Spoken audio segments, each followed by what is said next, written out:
Brett. A favorite talking point of the Obama campaign is that Mitt Romney's economic proposals would simply reinstate the same tax cut and deregulation policies that led to the 2008 financial meltdown. Two things should be said about this claim. One is that it has gone unanswered by the Romney camp, and the second is that it is utterly invalid. The tax cuts put in place under President Bush in 2001 and 2003 cannot be blamed for the mortgage market collapse that triggered the Great Recession.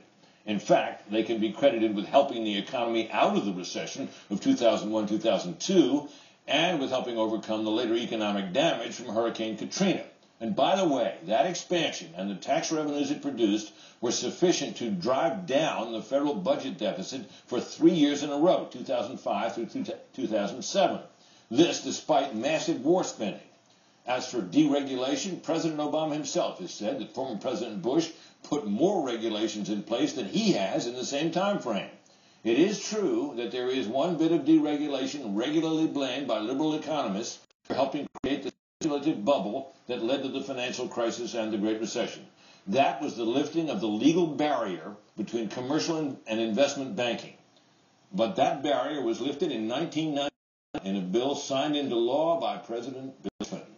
Brett? So if that is the case, how does President Obama change the dynamic in debate number 2? Well, it'll be interesting to see whether Mitt Romney is ready with an answer to that charge, because so far the Romney camp really has not answered it. Now, maybe they're reluctant to defend President Bush, thinking that that he may not be popular, it may still be unpopular, and so on.